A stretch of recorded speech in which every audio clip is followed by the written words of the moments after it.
Professor Min-gyu walked through the empty hallways of Centauri Academy early in the morning. The sun had not yet risen over the distant planets that hung in the sky like giant marbles. His footsteps made soft sounds on the metal floor as he moved toward his classroom. He was thinking about his students and how to make them understand the real dangers of space. Books and videos were not enough anymore. They wanted to see something real. They wanted to feel afraid. Min-gyu had been teaching xenobiology for 23 years. He had seen many students come and go. Some became great explorers and scientists. Others quit after the first year, realizing that space was not as romantic as they thought. But this group of students was different. They were lazy, in his opinion. They slept during his lectures about the deadly creatures living on faraway planets. They did not take notes. They did not ask questions. So he had made a decision that his superiors had warned him about. Today, he would show them a real monster. The Academy had finally approved his request. They were bringing in a live specimen from the Outer Rim territories. The creature was called Krathvor, and it was one of the most dangerous predators known to humanity. Min-gyu had never seen one before, but he had read every scientific paper written about them. They were 3 meters tall. They had hard skin that looked like armor. They had 12 eyes that could see in the dark. They could hunt anything and kill it easily. The transport container was already waiting outside his classroom when he arrived. 2 security officers stood next to it, looking serious and ready for anything. The container was white and made of special material that could hold even the most dangerous creatures. It hummed with a low sound that made Min-gyu's teeth feel strange. "Good morning, Professor," said one of the security officers. His name was Dae-jung, and he had worked at the academy for a long time. "The creature arrived an hour ago. It is currently sleeping, but it will wake up when the sun comes up. We have set the containment field to the highest level. Nothing can break through it." Min-gyu nodded. He felt nervous, but he also felt excited. This was what his students needed to see. This was what would make them finally understand that space was not a game. His students began arriving at 8 in the morning. They came in slowly, drinking hot drinks and talking to each other. They did not look interested. They looked tired. Hae-won was one of the last to arrive. She was a small girl with long dark hair and dark eyes. She always sat in the 3rd row in the middle. She never talked much. She always looked sad about something, as if she was thinking about a problem that no one else could see. Min-gyu had tried many times to get Hae-won to speak in class. He had asked her questions directly. She would answer them, but only with short words. Her homework was always perfect. Her tests were always excellent, but she never seemed happy about it. She never seemed proud. She just did the work because she had to do it. When all the students had arrived, Min-gyu stood in front of them. He could see them looking at the white container. Some of them seemed curious. Some of them seemed worried. A few were still playing with their phones and not paying attention. "Today," Min-gyu said in a loud voice, "we are going to learn about Krathvor, not from a book, not from a video. We are going to see a real Krathvor, a real predator from the Outer Rim." The classroom became very quiet very fast. Now everyone was paying attention. Even the students who had been playing with their phones put them away. "The Krathvor," Min-gyu continued, "is one of the most successful predators in the known galaxy. It has survived for over 2 million years. It has evolved to be perfect at hunting. It has 12 eyes. It has strong muscles. It has teeth that can break through metal. It has no mercy. It has no feelings. It only has hunger." He walked toward the container. The security officers moved with him. Dae-jung put his hand on a control panel.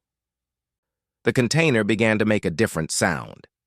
"Many humans think that we are the strongest creatures in space," Min-gyu said.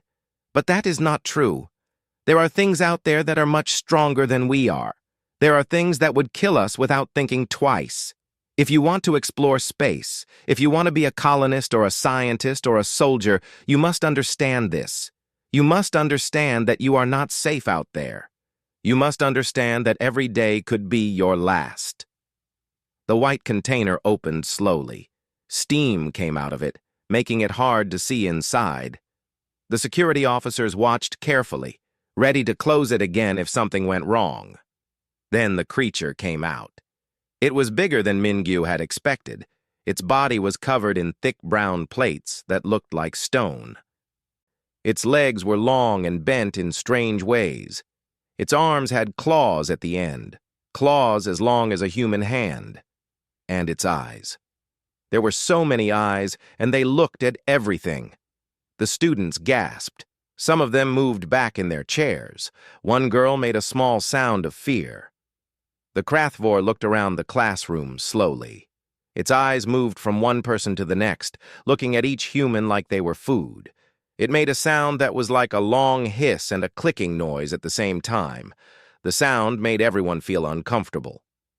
"Notice," Mingyu said, "how the creature's sensory organs track movement. It is looking for anything that moves too fast. Prey always runs, so the Krathvor has learned to look for running." The creature moved closer to the transparent barrier that separated it from the students.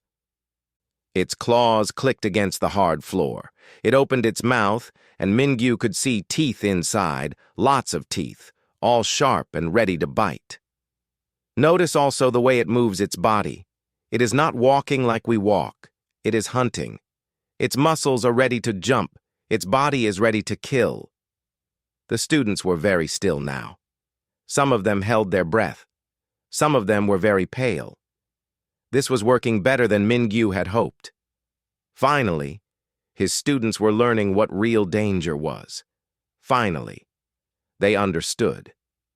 Then something happened that Mingyu did not expect at all. Heywan looked up from her seat. She was not afraid like the other students. Her face was calm. Her dark eyes looked at the creature, and something very strange happened. The Krathvor stopped moving. It stopped clicking. It stopped hunting. And it began to move backward, slowly, carefully, pressing itself against the far wall of its container. All 12 of its eyes were now looking only at the small, quiet girl in the third row, and the creature began to shake. The classroom had become completely silent. No one was breathing. No one was moving. Everyone was watching the same thing. The great predator, the dangerous creature from the outer rim, the thing that was supposed to teach them about fear and danger, was now pressing itself against the back wall of its container. Its body was shaking. Its breathing had stopped. All 12 of its eyes were locked on Heywan, the quiet girl who sat in the third row. Professor Mingyu felt his mind go blank. In all his years of studying xenobiology, in all his reading and research and teaching, he had never seen anything like this. The Krathvor should have been attacking the barrier. It should have been trying to kill something, anything. It should have been doing what predators do, but instead, it was doing the opposite. It was trying to get away from something. Mingyu looked at Heywan. She had not moved. She was just sitting there looking at the creature with the same calm face she always wore. She was not smiling. She was not frowning. She was just looking. But that look was doing something to the most dangerous predator that Mingyu had ever seen. The other students began to notice what was happening, too. Slowly, their eyes moved from the creature to Heywan. They began to understand that something was wrong. This was not supposed to happen. This was not what Mingyu had planned. The creature was supposed to be scary. The creature was supposed to make everyone feel afraid, but it looked like the creature was the one that was afraid now. "What is happening?" Mingyu said out loud. He did not know if he was asking the security officers or himself.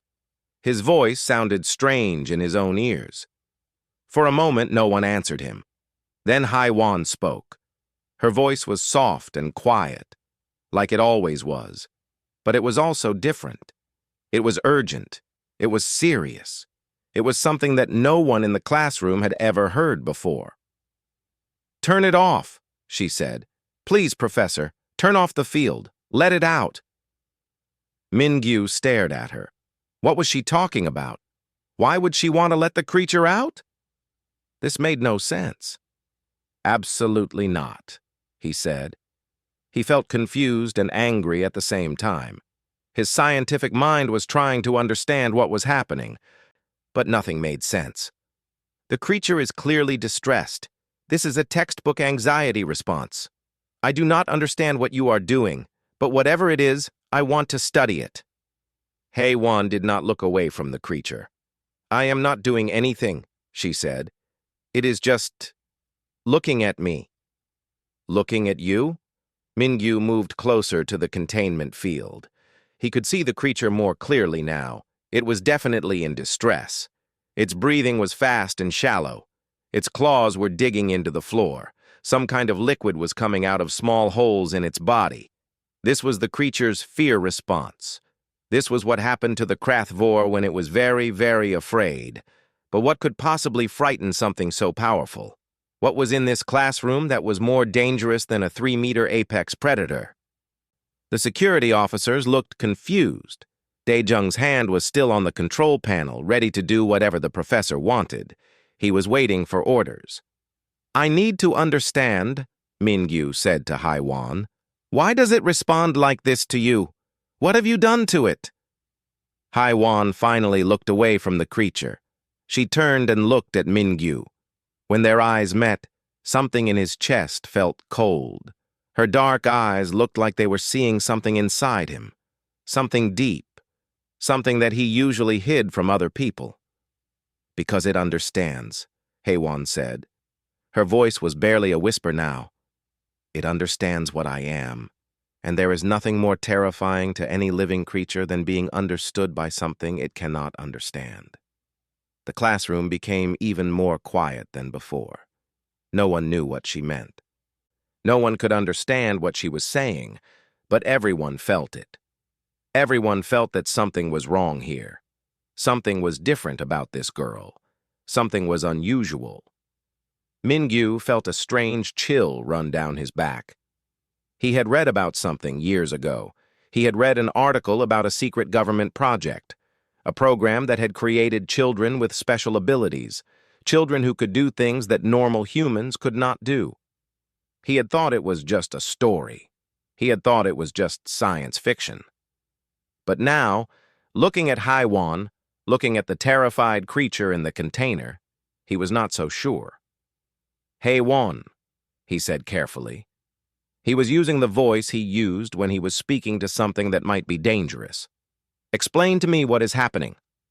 The other students were now staring at HFY. They were whispering to each other. They were asking questions. Who was she? What was she? What could she do that would make a predator so afraid? HFY stood up from her seat. She did this very slowly, very carefully, as if she was trying not to make any sudden movements, as if she was trying not to startle something. And when she stood up, the creature in the container moved even further back. It pressed itself so hard against the wall that it seemed like it was trying to push through the solid material. "I did not want to be here," HFY said. She was speaking to the whole classroom now, but she was not really looking at anyone. She was looking at something that was not in the room. "My guidance counselor said that I should take this class. She said that I should try to be normal. She said that I should learn to be around other people. She said that I should try to understand the world like everyone else understands it." She paused. The creature made a high-pitched sound. It was a sound of distress. It was the sound of something that wanted to escape, but could not. "But I do not understand the world like everyone else," HFY continued. "I understand it differently. I understand it in a way that most people cannot understand. And when things understand that I understand them, they become afraid. Very afraid." Mingyu felt his breath catch in his throat. The Meridian Project. It was real. It was really real. And one of the subjects was sitting in his classroom. The implications of this were enormous. His mind began to work very fast. trying to understand what this meant. Trying to understand what HFY was capable of. Trying to understand what he should do about this situation. But the creature in the container was still shaking. It was still pressed against the wall. It was still staring at the girl with 12 eyes full of fear and desperation. And somehow, Mingyu understood that he had to let it go. He had to release it. He had to help it escape from whatever HFY was.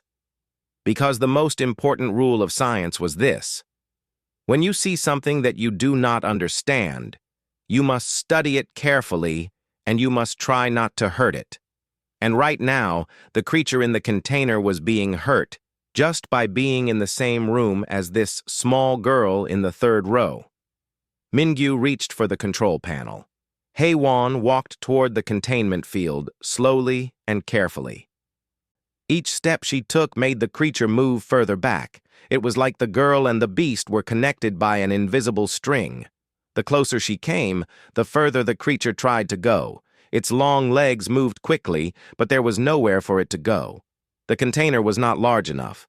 The transparent barrier would not break. It was trapped with the thing that terrified it most. The other students watched in complete silence.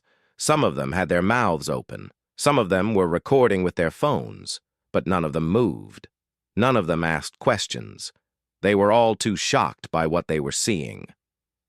HFY stopped a few steps away from the transparent barrier. She did not look directly at the creature. She looked down at her hands. When she spoke, her voice was so quiet that Mingyu had to move closer to hear her words. "I was 7 years old," she said. "The government came to my parents and said I had been chosen for something special. They said I was different from other children. They said I had abilities that most people did not have. They said that if I helped them, I could become something important. I could help save humanity. I could help us understand the universe better." The creature's breathing became more and more fast. Its whole body was vibrating now. The fear liquid coming from its body was dripping onto the floor. "My parents said yes," HFY continued. "They believed the government. They believed that this was a good thing. They believed that I would become great. So I went with them to a place that was far away from my home, a place that was hidden, a place that was called the Meridian Project." Mingyu felt his stomach go cold. He knew about the Meridian Project. Everyone in the scientific community knew about it, even though it was supposed to be secret. There were rumors. Whispered stories in university hallways. Stories about children being experimented on. Stories about things going very wrong. "There were 12 of us," HFY said. 12 children chosen from all over the world. We were all different ages. Some were 6, some were 10, some were 13. They took us to a facility, a big white building with no windows. They said they were going to help us develop our abilities. They said they were going to make us special. They said we were the future of humanity. The Krathvor made a sound that was almost like a cry. It was the sound of something in pain. It was the sound of something that could not escape. "They did things to us," HFY said. She still was not looking up. "They put machines on our heads. They made us look at pictures and screens. They made us sit with animals and try to understand what the animals were thinking and feeling. At first it was difficult. My head would hurt. I would feel confused. I would feel things that I did not understand." She finally looked at the creature. When she did, it flinched. It pressed itself even harder against the wall. The transparent barrier made a small creaking sound, as if the creature's weight might break it. "But then," HFY said, "it became easier. After a while, I could feel things without the machines. I could understand what animals were thinking. I could feel what they were feeling. And then they started bringing in bigger and bigger animals, stronger animals, more dangerous animals." Mingyu realized what she was saying, what the Meridian Project had been trying to do. They had been trying to create children who could communicate with alien species on a level that no human had ever done before. They had been trying to create a bridge between humanity and the rest of the galaxy. The program lasted for 3 years, HFY said. Her voice was becoming weaker, more tired. For 3 years, they pushed us further and further. They made us develop abilities that humans were not supposed to have. Some of the other children, they could not handle it. They could not handle what they could feel. They could not handle understanding living things at that level of depth. The other students in the classroom were now making small sounds. Some of them were crying. Some of them were whispering prayers to gods they believed in. They were starting to understand. They were starting to see that HFY was not a normal girl. 3 of us survived, HFY said. 3 of us could keep going even when it hurt, even when it made us sad, even when it made us feel the pain and fear of every living thing around us. They told us we had passed the test. They said we were ready to be released back into normal society. They said we were now part of the solution to humanity's problems. They said we would help make contact with alien species. We would help humans understand them. We would help us all get along. She looked at Mingyu now. Her dark eyes looked very old, even though she was only 17. But they were lying, she said. Or maybe they were telling the truth and did not care about what the truth would cost us. Because when I came back to the regular world, when I tried to go to school and have friends and be normal, something happened. I began to feel everything around me. Every plant, every animal, every insect, every living thing that had a brain complex enough to have thoughts.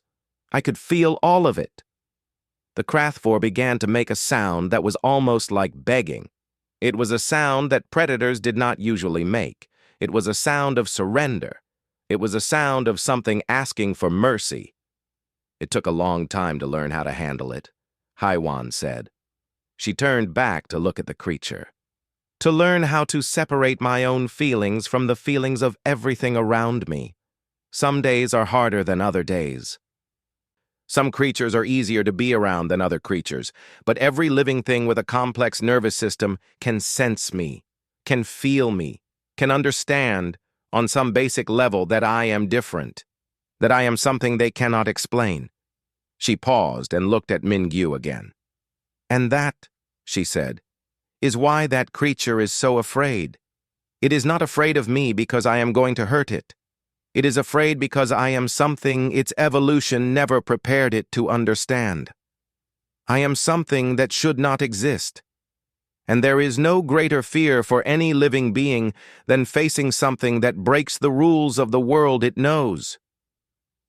Mingyu felt tears running down his face. He did not know when he had started crying. He understood now. He understood what HFY was. He understood what the government had done. And he understood that he had made a terrible mistake bringing this creature into a room with this girl. "Release it," he said to Daejung. His voice was strong now. His voice was clear. "Release it now." The security officer, Daejung, moved fast. He did not ask questions. He did not need to understand everything that had happened in the classroom. He only understood that the professor had ordered him to release the creature, and that was enough. His hands flew over the control panel. Buttons were pressed. Codes were entered.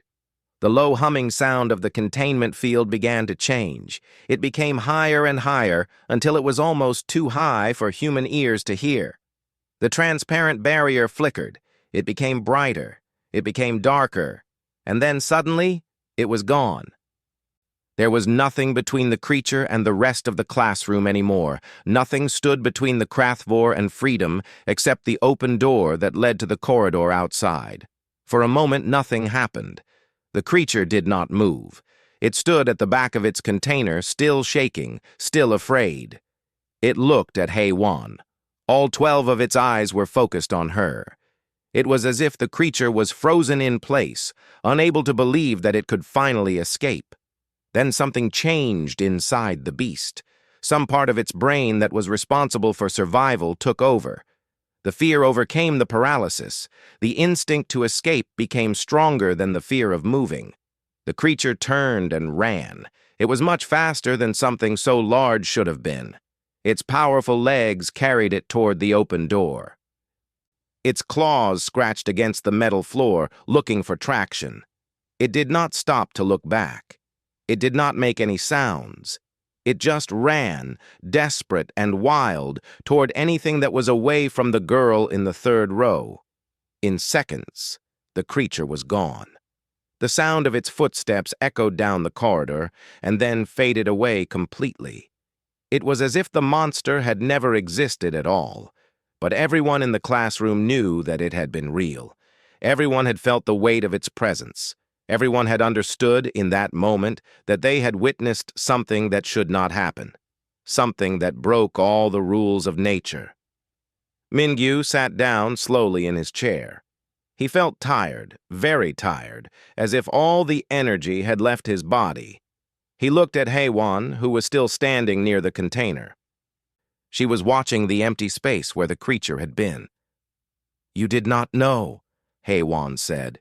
It was not a question, it was a statement. "No," Mingyu said. "I did not know. I did not know who you were. I did not know what you could do." "I did not want you to know," Hye-won said. "I wanted to be normal. I wanted to come to school and sit in your class and learn about biology and not be special, not be different, not be afraid." One of the other students, a girl named Ji-won, who always sat in the back and asked good questions, spoke up. Her voice was shaking.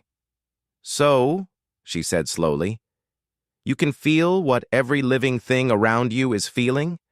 Like right now, you can feel what all of us are feeling?" Hye-won nodded. "Yes," she said. "Right now, I can feel your fear. I can feel your confusion. I can feel your curiosity. Some of you are also afraid of me now. Some of you think I am dangerous. Some of you feel sorry for me. I can feel all of it." Another student, a boy named Kim Tae, who was usually very confident and liked to talk a lot, was now very quiet. When he finally spoke, his voice was weak. "How do you live with that?" he asked. "How do you walk around feeling what everyone is feeling all the time?" "I do not feel human feelings," Hye-won said. "I feel something else. It is not exactly emotions. It is more like understanding. I understand what things are. I understand what things want. I understand what things fear. And they understand that I understand. That is what makes them afraid." Mingyu stood up. He moved closer to Hye-won. He wanted to ask her many questions.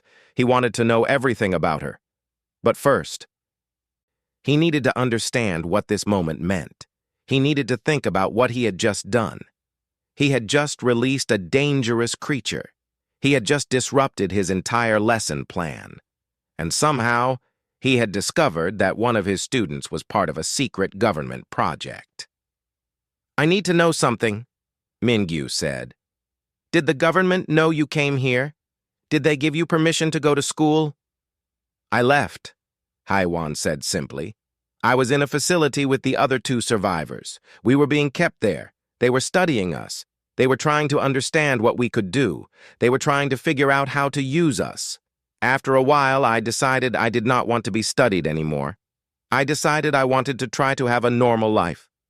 So I left." "You escaped," Mingyu said. "Yes," Hye-won said. "And they did not come after you?" "They tried," Hye-won said. "But I have learned how to hide. I have learned how to suppress what I am when I need to. I can be quiet. I can be normal. For short periods of time, people do not notice that I am different.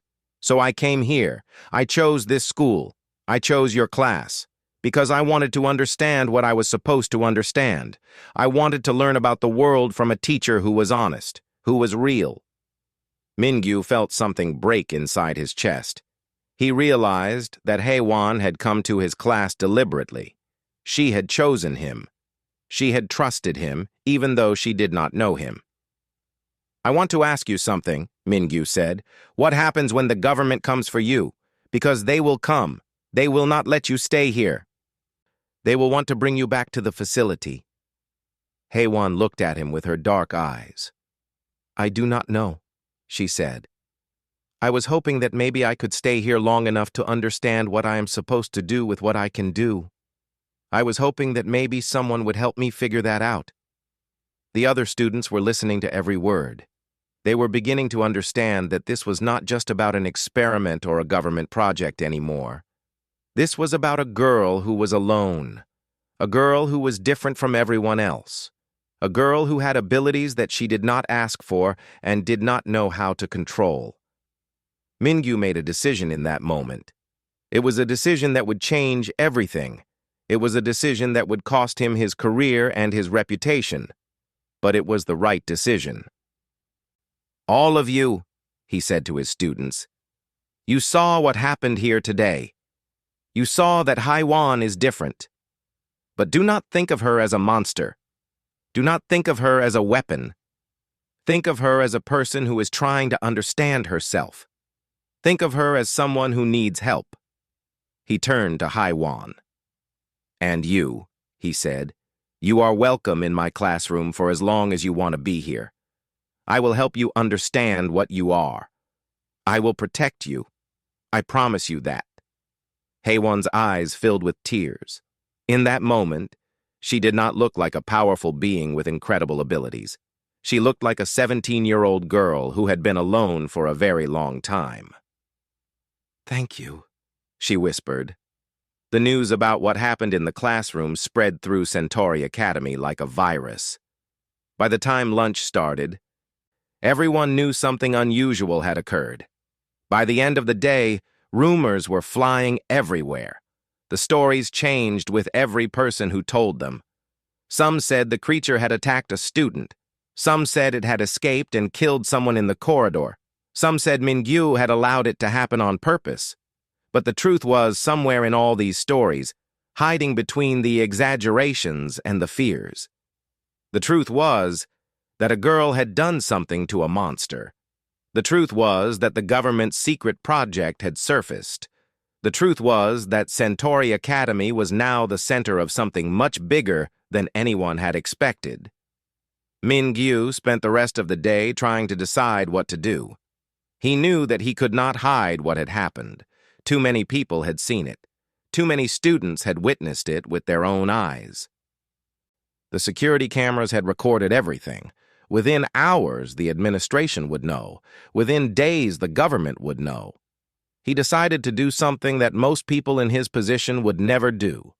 He decided to be honest. He decided to tell the truth and accept whatever consequences came from it. He went to his office after classes ended. He sat down at his desk. He opened his computer, and he wrote a detailed report of everything that had happened. He described how he had brought the creature to the classroom. He described how Haiwan had looked at it. He described how the creature had reacted. He described what Haiwan had told him about the Meridian Project. He described everything. When he finished, he sent the report to the Academy administration. Then he sent it to several scientists he knew in the academic community.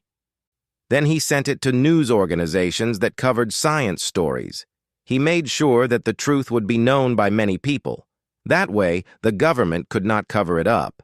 That way, Haiwan could not simply disappear. The response came faster than he expected. Within 3 hours, officials from the Advanced Human Development Division arrived at the Academy. They came in 3 black vehicles that looked very serious and very official. They came with papers and badges and very stern faces. They came looking for one thing: Haiwan. Mingyu was called to a meeting in the principal's office.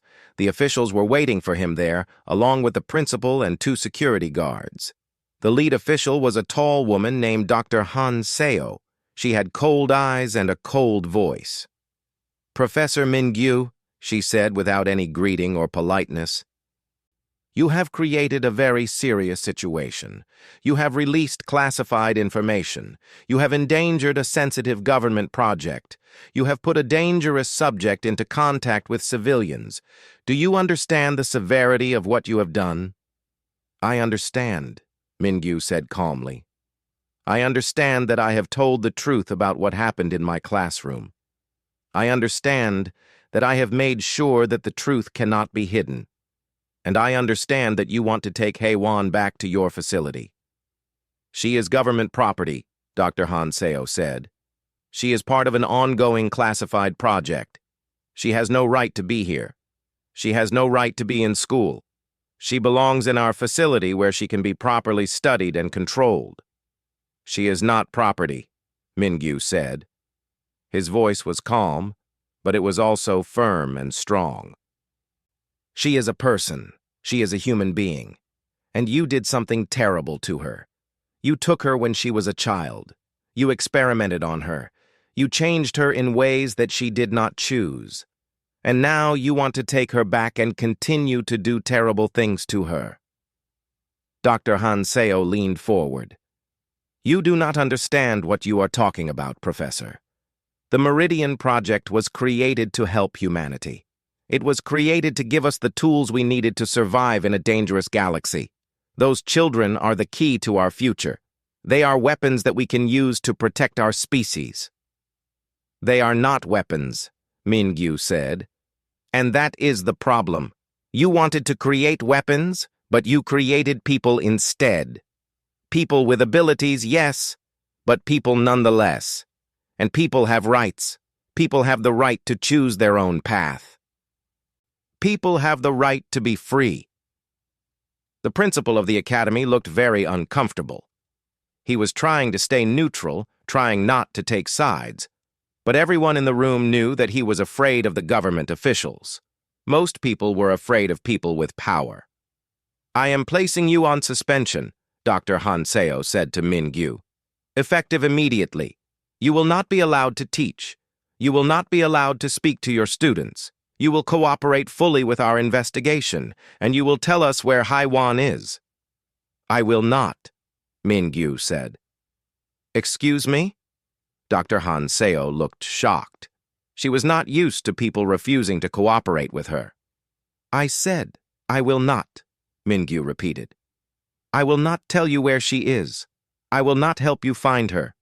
I will not cooperate with an organization that treats human beings as property. And if you try to force me, I will continue to tell the truth. I will tell everyone what you did. I will tell them about the children you experimented on. I will tell them about the project that broke the laws of human rights and human decency.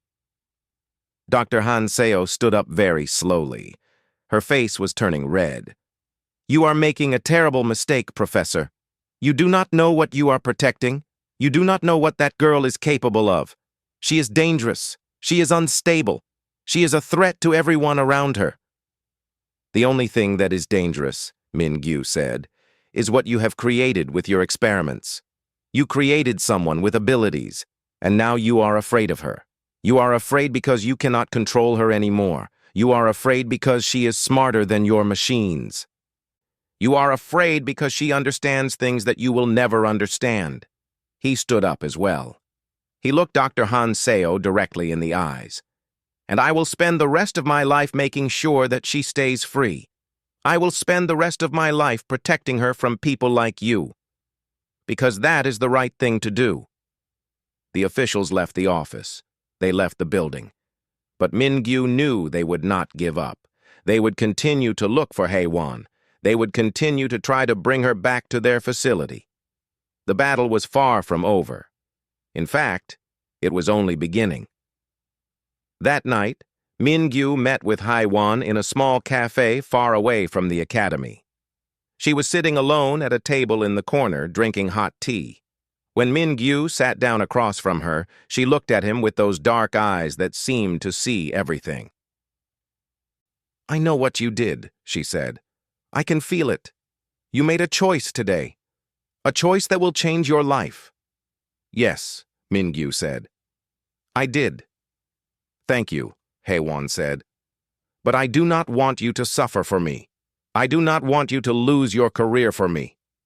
My career is just a job, Mingyu said. What you are is something much more important. You are the future. You are what comes next for humanity, and I want to be part of that future. Haiwan smiled, and it was the first real smile Mingyu had ever seen from her. Then we better get ready, she said, because the government will not stop. They will never stop, and we will need all the help we can get. Mingyu nodded. He understood. The hardest part was just beginning. But he also understood something else. He understood that some things were worth fighting for. Some things were worth losing everything for, and Heiwan was one of those things.